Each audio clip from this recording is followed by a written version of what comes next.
Hello, friends. I hope you're all well and sitting comfortably. Then I'll begin. This is going to be my last YouTube video of 2025. As I speak to you now, it's just past 6 p.m. in Japan, in Kitakyushu City, where I'm speaking to you from now. I want to continue on in my presentation of the Japanese studies book that I've already done two videos of. This will be the third. This will be chapter 2 of Japanese studies in Britain. So already I've done the front pages, including Sahyu Kotatsu's preface, and chapter 1, which was Professor Peter Kornicki's very valuable history of Japanese studies in Britain from from about mid-19th century until very recently. Good. So today, let me share the PDF for today's reading. Just bear with me a second. There we have it. So I shall be reading from the tiny little box, which I think is on the right of your screen, with the aurora behind me. I've never actually seen the aurora in real life, but it's very nice that they provide one.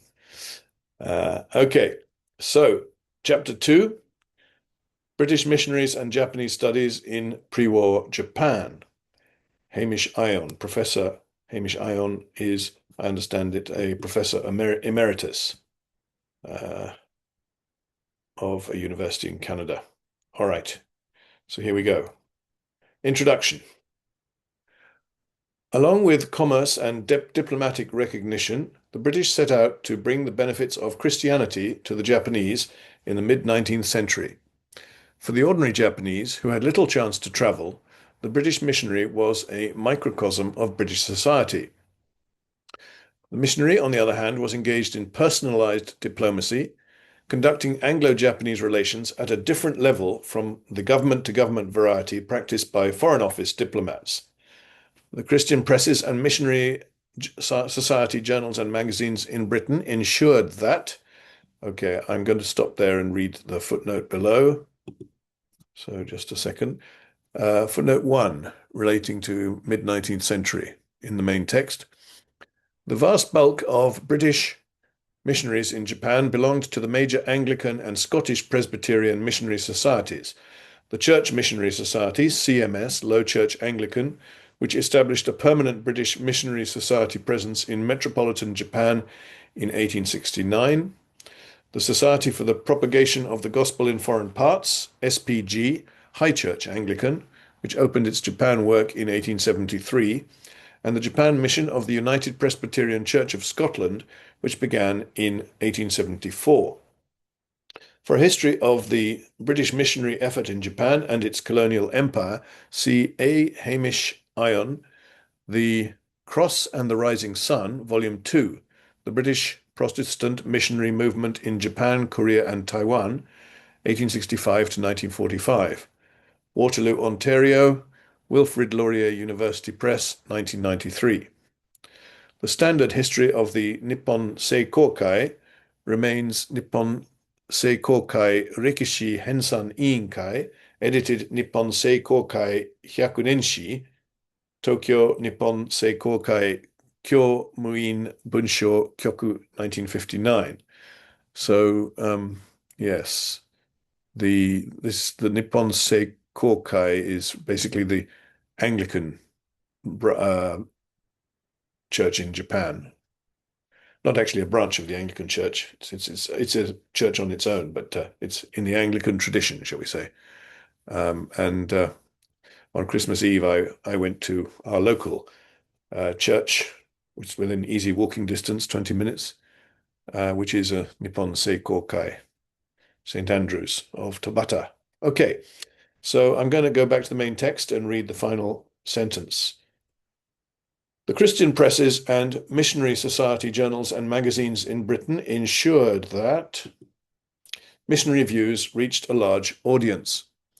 One of the results of this activity is the accumulated records of the work of British missionary societies in Japan and the papers of individual missionaries held in British archives, university libraries, and church organizations, as well as the enormous canon of published literature about Japan by missionaries. This represents a major source of information held in Britain about Japan, perhaps only third to formal government Foreign Office and Admiralty War Office materials. While American Protestant missionaries challenged Japanese culture, British Anglicans were different and sought to affirm Japanese society. Cyril Powles, or Powles, 1918 to 2013, a former Canadian Anglican missionary turned academic, has argued that Anglicans preferred to serve Japan as the established Church of England served its own society by engaging in a wide variety of social and cultural pursuits. Powles also has stressed that missionaries led by the Americans, James Curtis Hepburn, that's Hepburn, 1815 to 1911, the American Presbyterian lay doctor, and William Elliot Griffiths, 1843 to 1928, the Congregationalist pastor, but including the Britons John Batchelor, 1854 to 1944, Walter Denning, 1846 to 1913, and Arthur Lloyd, 1852 to 1911, should be ranked as a second group alongside diplomats like Ernest Mason Sato, 1843 to 1929. That's he's the man I research. William George Aston, 1841 to 1911, and Algernon Mitford, 1837 to 1916, or scholars and journalists like Basil Hall Chamberlain, 1850 to 1935, and Frank Brinkley, 1841 to 1912, who were trailblazers responsible for the first competent works on the language, history, and literature of Japan. This paper focuses on Batchelor, Denning, and Lloyd not only because of their pioneering importance to the development of Japanese studies, but also because their writings embody characteristics and interests also found in the works of other British missionaries or their contemporary secular Japanologists in the culture, history, and now I go to the footnotes. Footnote number 2, the library catalogues of the School of Oriental and African Studies, University of London, of University of Birmingham, and the Bodleian Library, Oxford University, are helpful in identifying the relevant libraries and holdings. See also Robert A. Bickers and Rosemary Seaton edited Missionary Encounters, Sources and Issues, Richmond, Curzon Press, 1995. Footnote 3, Cyril Hamilton Powles, or Powles possibly, Victorian Missionaries in Meiji Japan, the Shiba Sect, 1873 to 1900, Toronto, University of Toronto, York University Joint Centre on Modern East Asia, 1987, page 9. And number 4, Powles, page 47. I'm sorry if it is in fact Powles. All right, let's start again with the last sentence of this page in the main text. This paper focuses on Batchelor, Denning, and Lloyd, not only because of their pioneering importance to the development of Japanese studies, but also because their writings embody characteristics and interests also found in the works of other British missionaries or their contemporary secular Japanologists in the culture, history, and religions of Japan. Batchelor was concerned with recording and capturing the language, grammar, customs, and manners of a dying indigenous society in remote Hokkaido. That's the Ainu, yes. Denning was interested in the mental characteristics of Japanese in the 16th century that still might be seen in Japanese of the Meiji period. And Lloyd was fascinated by Japanese Buddhism and comparative religion. Underpinning the work of Batchelor and Lloyd was their Christian intent that their pursuits would facilitate, respectively, the conversion of the Ainu and Christian dialogue with Buddhists. In the case of Denning, it was his time as a CMS missionary in isolated Hakodate in Hokkaido that provided him with the opportunity to acquire the facility in Japanese that was a hallmark of his literary work after he had ceased to be a missionary. It was traditional Japan and its attributes rather than modern Japan that attracted them most, which would also appear to be true of their scholar-diplomat contemporaries Sato, Aston, and Mitford. Sato, Aston, and Mitford. Batchelor, Denning and Lloyd were at their most productive at the apogee of the British missionary endeavour in Japan, which was the last years of the Meiji period. So sort of 1900 to 1912 sort of thing. Yes. All right. Uh, Next, we have a new heading, Missionary Pioneers in Translation. The foundation of British missionary interest in Japanese studies lay in Bible translation and the creation of English-Japanese dictionaries and other aids to Japanese language study. The first British missionary attempts to study the Japanese language began with Walter Henry Medhurst, 1796 to 1857, the English Congregationalist missionary who began studying Japanese in Batavia. I think that's Jakarta, isn't it? As early as 1830, and as early as 1830 had, and that goes to the next page, so let's look at the footnotes. There is just one. Number 5, it was the Leiden University secular academic Johann Joseph Hoffmann, 1805 to 1878, who made the most significant lexicographical contributions, together with the lay American Presbyterian lay medical missionary Hebburn in the 19th century, and Andrew Nathaniel Nelson, 1893 to 1975, the American Seventh-day Adventist missionary in the 20th century. See Andrew Nathaniel Nelson, the Modern Reader's Japanese-English Character Dictionary, Rutland, Vermont, Charles E. Tuttle, 1962. See also James Curtis Hebburn, a Japanese and English dictionary with an English and Japanese index, Shanghai, American Presbyterian Mission Press, 1867. I'm pretty sure Ernest Sato learned from the proofs of that dictionary when he arrived in Japan in 1862 to Yokohama.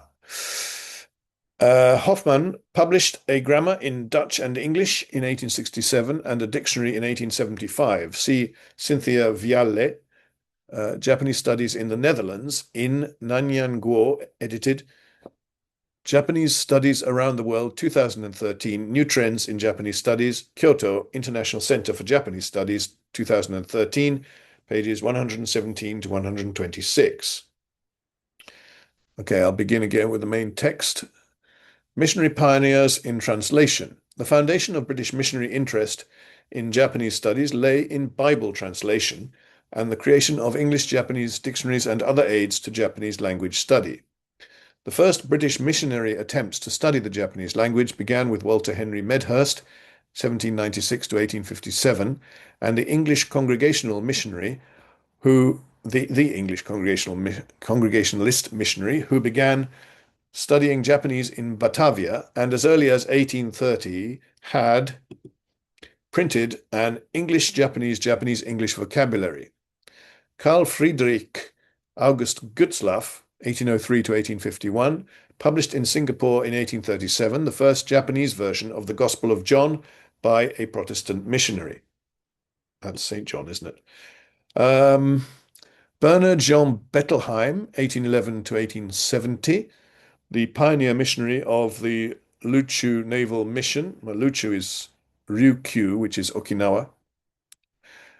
The pioneer missionary of the Luchu Naval Mission resident in Naha between 1846 and 1854, Naha being the main city of Okinawa, translated parts of the New Testament into the Ryukyuan language.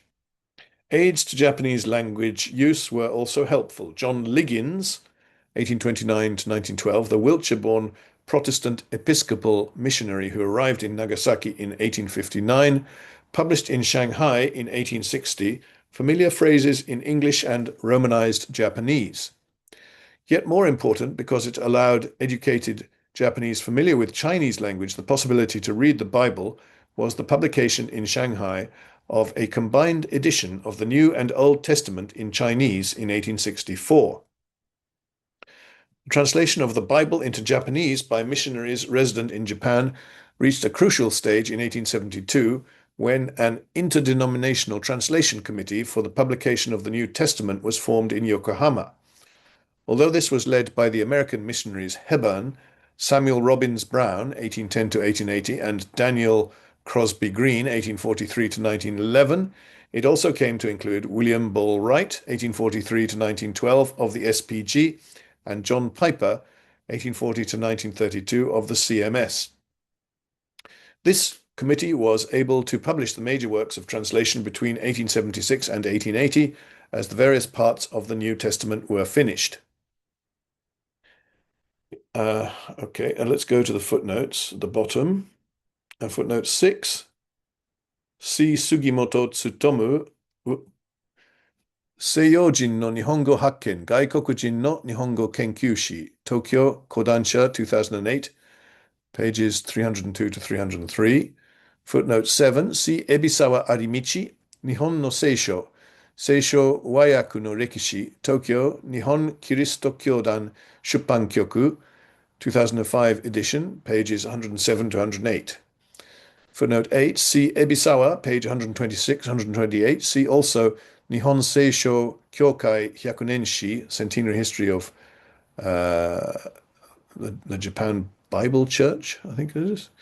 Page 28. See also Hamish Ion, James Curtis Hebburn, and the translation of the New Testament into Japanese, a case study of the impact of China on missions beyond its borders. Social Sciences and Missions, 27, 2014, pages 25 to 54. Footnote 9, see Sugimoto, pages 321 to 324. Footnote 10, Ibid, page 103. Ibid, I believe, is short for Ibidem, from the same place, it means, right? 11, see Hamish Ion, British Bible Societies and the Translation of the Bible into Japanese in the 19th Century. In Hugh Kortatsi edited Britain and Japan Biographical Portraits, hereafter cited as BP, Volume 9, Folkestone, Kent, Renaissance Books, 2015, pages 185 to 196, especially pages 186 to 188. Returning to the main text, in 1878, a permanent translation committee with representatives of all missionary denominations was formed for the translation of the Old Testament. Like the New Testament, the bulk of translation work was carried out by relatively few people. Among them was Philip Kimball Fyson, 1846 to 1928, of the CMS, who later became Bishop of Hokkaido, and the Americans Hebburn, Guido Verbeck, 1830 to 1898, and David Thompson, 1835 to 1915. Other British missionaries involved to a greater or lesser extent in the translation process were Piper, Wright, Denning, and Robert Young Davidson, 1846 to 1909, of the Scottish UPS mission. By the way, Guido Verbeck was involved in planning for the Iwakura mission which went to America and Europe in 1871. Like the New Testament, the Old Testament was published in stages beginning in 1882 and continuing until 1888, when the complete Old Testament was finished. As well as the interdenominational Bible translation effort, individual denominations were also concerned with their own denominational needs for Japanese language prayer books and hymnals. Archdeacon Charles Frederick Warren, 1841 to 1899, the CMS missionary in Osaka, was much involved in the translation of the Anglican Book of Common Prayer. I'm pronouncing Osaka in the Japanese way. British people tend to say Osaka, which I always find difficult. Anyway, rather like they say Kyoto instead of Kyoto, which is the Japanese way of saying it. Bible translation was not restricted to Japanese, for John Batchelor, a CMS missionary in Hokkaido, began publishing his Ainu Bible translation in 1889, and by 1897 the complete Ainu New Testament was published. Batchelor's pioneering work on Ainu language, custom, and manners clearly made a major contribution to the development of Ainu studies and helped pave the way for others like Neil Gordon Munro, 1863 to 1942, the Scottish doctor and amateur archaeologist, whose Ainu studies were not underpinned by a desire to convert the Ainu to Christianity. More than any other foreigner, however, it was Batchelor who drew British attention to the Ainu. Batchelor was not the only British missionary in Japan to look at disappearing societies. Lionel Cholmondeley, spelt Cholmondeley, but pronounced Cholmondeley, 1858 to 1945, the SPG missionary and honorary chaplain to the British Embassy in Tokyo, wrote a history of the English community in the Bonin Islands, and Walter Weston, 1861 to 1940, the CMS missionary and mountaineer, was clearly attracted to the simplicity and purity found in the ways of the hunters and rural folk he met in the mountains. And we have two footnotes. Footnote number 12, Sir Hugh Kortatsi, John Batchelor, missionary and friend of the Ainu, in Ian Nish edited Biographical Portraits, Volume 2, Folkestone, Kent, Japan Library, 1997, pages 216 to 232. And footnote 13, for Munro, see Jane Wilkinson, Gordon Munro, Ventures in Japanese Archaeology and Anthropology in Ian Nish edited Biographical Portraits, Volume 1, Folkestone, Kent, Japan Library, 1994, pages 218 to 233. So, start again from the in the main text, from the beginning of the paragraph there. Batchelor was not the only British missionary in Japan to look at disappearing societies. Lionel Cholmondeley, 1858 to 1945, the SPG missionary and honorary chaplain to the British Embassy in Tokyo, wrote a history of the English community in the Bonin Islands, and Walter Weston, 1861 to 1940, the CMS missionary and mountaineer, was clearly attracted to the simplicity and purity found in the ways of the hunters and rural folk he met in the mountains of the Japan Alps. Yes, Weston was more or less the founder of mountaineering in the Japan Alps. Japanese hadn't really done it before Weston arrived. Nostalgia for a simpler past was strong among many British missionaries, and after the First World War, there was a tendency to look back on the Meiji period as a golden age before the emergence of a modern industrialized and urbanized Japan in the Taisho and early Showa eras, and to look for escape into rural Japan, where a more traditional Japan still existed.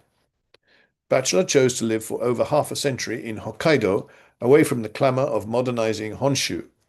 Hannah Riddell, 1855 to 1932, the CMS missionary who cared for lepers, worked in Kumamoto, which reminds me there's an exhibition concerning her in Kumamoto currently running until sometime in March. Must go and see it. And Barclay Fowell Buxton, 1860 to 1946, the founder of the Japan Evangelistic Band, formed his first band of Christian converts in Matsue. In their writings to their supporters back in Britain, missionaries provided a window into the world of provincial Japan. Walter Denning, the CMS missionary in Hakodate in 1877, when Batchelor first arrived in Hokkaido, had already begun to study Ainu language and made contact with the Ainu villagers at Piratori outside Hakodate, who would prove key to Batchelor's early Ainu language study. Theological differences between Denning and the authorities of the CMS, Church Missionary Society, led him to leave the CMS's service in 1883 and embark on a new career as a teacher, journalist, and scholar. Like other missionaries or former missionaries, he came to serve as an interpreter of things Japanese to a Western audience. Very valuable as such. Oh, my alarm's going. Sorry. Right. Missionaries as interpreters and cultural bridges between Japan and Britain. Before I read that, I think I'll read the footnotes for this page. Footnote 14, for Western, see A.H. Ion, Mountain High and Valley Low, Walter Weston, 1861 to 1940, and Japan. In Sir Hugh Kortatsi and Gordon Daniels, edited Britain and Japan, 1815 to 1991, Themes and Personalities. London, Routledge, 1991, pages 94 to 106. For Cholmondeley, see Hamish Iron, Lionel Berners Cholmondeley, a chaplain in Tokyo, 1887 to 1921, in Ian Nish, edited Biographical Portraits, Volume 2, pages 180 to 189. Footnote 15 for Riddell, see Julia Boyd, Hannah Riddell, 1855 to 1932, in Nish edited Biographical Portraits, Volume 2, pages 120 to 136. Wife of the late ambassador, Julia Boyd. And footnote 16 for Walter Denning, see Hamish Iron, Walter Denning, 1946 to 1913. That surely is 1846 to 1913. And Japan, in Hugh Cortazzi edited Biographical Portraits, Volume 7, Folkestone, Kent, Global Oriental, 2010, pages 384 to 401. Okay, so continuing on from the heading there in the main text, missionaries as interpreters and cultural bridges between Japan and Britain. Denning possessed indefatigable energy and productivity, for he wrote an enormous amount in newspaper columns, articles, and books about Japan, in which he helped to set the tone for the sympathetic study of Japanese culture that has characterized much of the best of British writings on Japan over the century since his death. Of his writings, Denning's study of Hideyoshi Toyotomi stands out as a pioneering attempt based upon an impressive collection of Japanese texts, which aimed through studying Toyotomi's life to reveal the mental characteristics of the Japanese that continued to persist from the late 16th century into the Meiji era.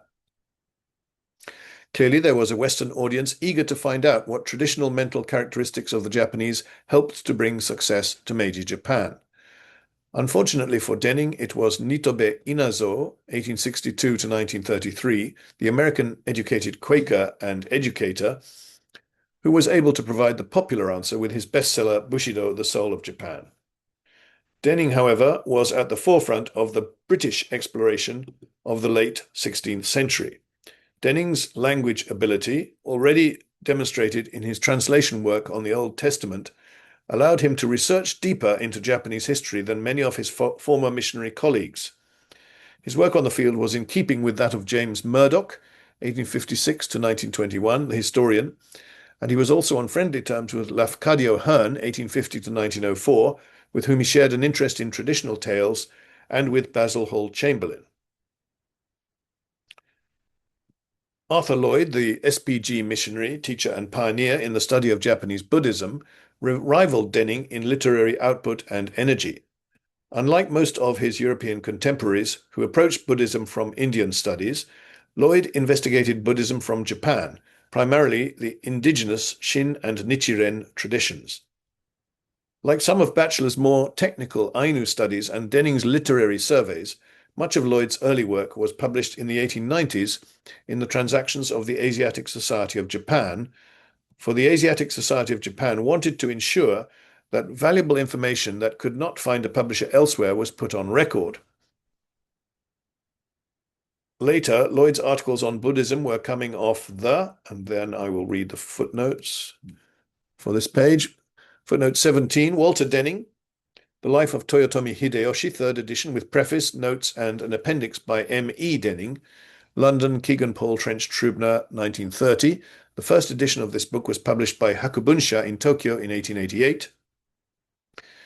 Footnote 18, Nitobe Inazo, Bushido, The Soul of Japan, An Exposition of Japanese Thought, Philadelphia, The Leeds and Biddle Company, 1900.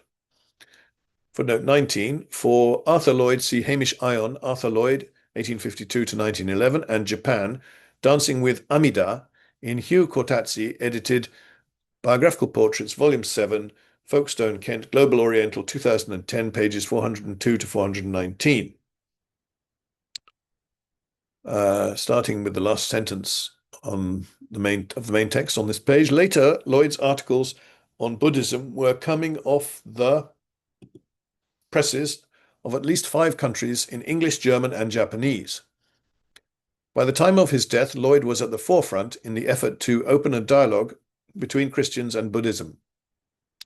In hindsight, his work on Buddhism can be seen to be flawed and should be seen more as an early sympathetic attempt at comparative religion rather than a straightforward analysis of Japanese Buddhism. Poles has pointed out that Arthur Lloyd represented at his best the British ability to see intrinsic value in an alien culture. his unscientific approach to Buddhism need not leave the reader dissatisfied. Scientific method is of limited value to the study of religion. While Lloyd had a Christian motivation behind his Buddhist studies, he was sympathetic and interested in Japanese religion and philosophy, and willing to search out advice and help from Inoue Tetsujiro, 1856 to 1944, and Anesaki Masaharu, 1873 to 1949, which other Western Christians were not doing at that time. Poles noted Lloyd's failings were his inability to settle down to concentrated study, and his confidence in his own linguistic ability led him to rely on facility with words when he might have spent more time trying to understand the concepts involved.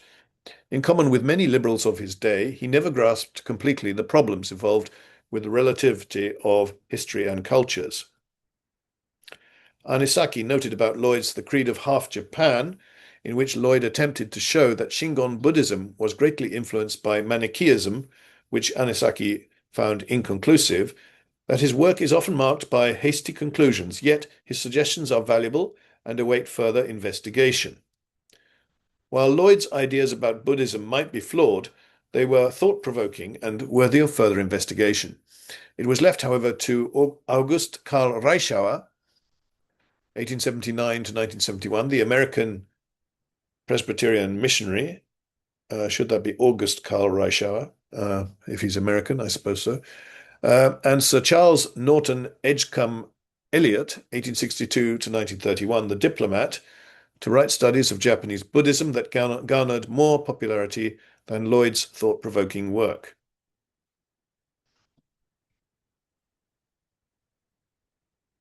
Right. Elliot was an old Chiltonian. He was at my school, before me, of course. So footnotes, number 20, Poles, Victorian Missionaries, page 81.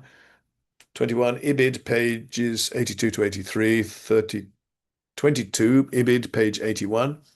23, Masaharu Anisaki, The History of Japanese Religions, London, Kegan Paul, Trench, Trubner and Company, 1930, page 130, footnote 1. Arthur Lloyd, The Creed of Half Japan, Historical Studies of Japanese Buddhism, London, Smith Elder, 1911. And footnote 24, A.K. Reischauer, Studies in Japanese Buddhism, New York, Macmillan Revised Edition, 1925. Sir Charles Elliot, Japanese Buddhism, London, E. Arnold, 1935. Lloyd was an acute observer of Japanese life surrounding him as seen in his Everyday Japan, which remains an interesting depiction of Japan society at the end of the Meiji period. This book can be classified as part of a missionary genre of Japanese customs and manners, of which 9 Years in Nippon by Henry Foles, 1843 to 1930, the Scottish United Presbyterian missionary doctor, is another example. Foles' book was written for the general public and projects a positive impression of the Japanese people, as well as a confident hope that the continued progress and development of Japan along modern lines would lead to a bright future. The book's photographs and journal articles that Walter Weston, 1860 to 1940, the mountaineering CMS missionary, began to write within 10 years of Foles' 9 years, were not concerned with the future progress of Japan, but with capturing what remained of the past. In 1921, Canon Walter Frederick France, 1887 to 1963, an SPG missionary and later overseas secretary of the SPG, lamented the disintegration of past standards and ideals which had helped to make life in Japan so pleasant in the pre-war period. Yet he was not above writing about changing Japan, as seen in his book about industrialism in Japan.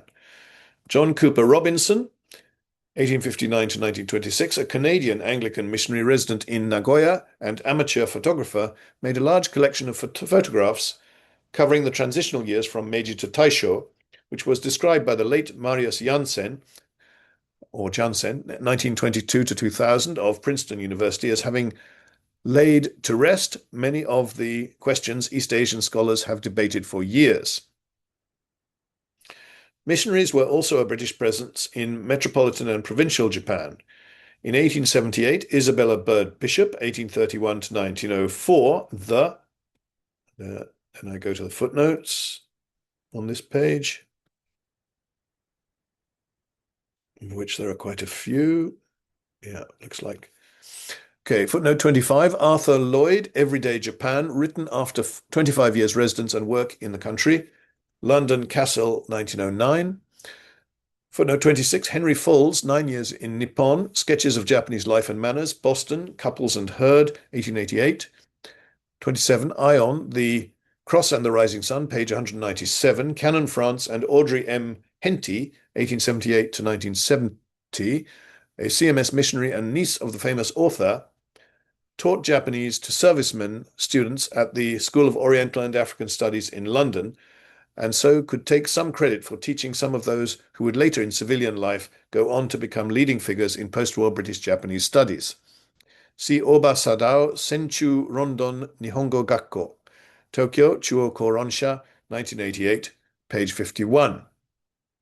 Footnote 28, Walter F. France, Industrialism in Japan, Westminster, Society for the Propagation of the Gospel in Foreign Parts, 1928.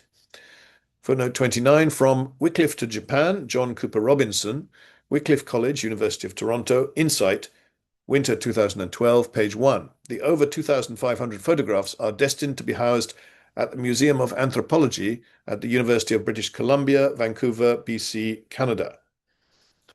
Okay, going back to the main text. Missionaries were also a British presence in metropolitan and provincial Japan. In 1878, Isabella Bird Bishop, 1831 to 1904, the British explorer and author, visited Walter Denning's house in Hakodate in Hokkaido at the start of her travels in Hokkaido, which also included a stay with the Ainu at Piratori. For later newcomers to Japan, such as George Cyril Allen, 1900 to 1982, the academic economist who stayed with Robinson when he first arrived in Nagoya in 1922, a seasoned missionary like Robinson could provide valuable initial assistance and advice by functioning as a cultural bridge between Japan and the British world that they had just come from. Churches like St. Andrew's, Tokyo, All Saints, Kobe, and Christ Church, Yokohama, with English congregations, served as focal points for the British community in those cities. Yeah. Not much of a British community here in Tobata, but there was St. Andrew's, Tobata as well. Founded in 1925 by James Hind, Cambridge-educated missionary, I believe, of the CMS. Okay, now we have conclusions. The negative impact of the First World War on British missionary families, as well as its economic, social, and religious consequences on the British missionary movement in Japan, meant it was in decline by the early 1920s. Nevertheless, scholar missionaries like Ronald Duncan Shaw, 1883 to 1972, continued to work on Buddhist texts, and Japan still continued to attract talented clergymen like William Howard Murray Walton, 1890 to 1980, George Noel Strong, Charles and James Stranks, 1901 to 1981, into the 1930s. However, one consequence of the weakening of the British missionary endeavour in Japan during the interwar years was the limited influence of British missionaries on the development of Japanese studies in post-war Britain. This stands in stark contrast to the experience in the United States, where Mish kids, children of missionaries born in Japan, played very significant roles in the expansion of Japanese studies in the United States from the late 1940s onwards into the 2000s, and were responsible for the training of many of the next generation of Japanese studies specialists. I think that's probably the end of the main text, but we still have some footnotes. Number 30, Isabella L. Bird, Bishop, Unbeaten Tracks in Japan, an account of travels in the interior, including visits to the Aborigines of Yezo, that's Hokkaido, and the shrines of Nikko and Ise, first edition, London, John Murray, 1880, volume 2, page 155. Bishop stayed at Biratori or Piratori and described the Ainu there, page 149. 31, G.C. Allen, Appointment in Japan, Memories of 60 Years, London, Athlone Press, 1983, page 10. Footnote 32, among them were Edwin O. Reischauer, 1910 to 1990, Harvard, John Whitney Hall, 1916 to 1997, Michigan and Yale. Donald Shively, 1921 to 2005, Berkeley. Otis Carey, looks like this goes to the next page. Yes, it does. Just a minute. Finish this footnote first and then go back to the final paragraph of the main text. Down we go. Otis Carey, was that? Yes. 1922 to 2006, Amherst and Doshisha. And among the younger generation are Fred G. Nothelfer, born 1939, UCLA, and Mark R. Mullins, Sophia and Auckland. I have met Mark Mullins. I know him a little bit. I think he's now in New Zealand. Anyway, final paragraph.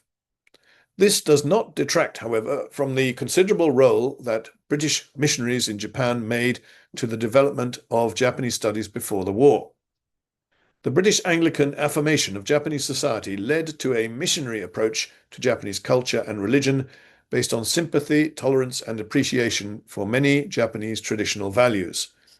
British missionaries helped to lay the foundations of British-Japanese studies through Bible translation and through the pioneering work of individual missionaries like Batchelor, Denning, and Lloyd.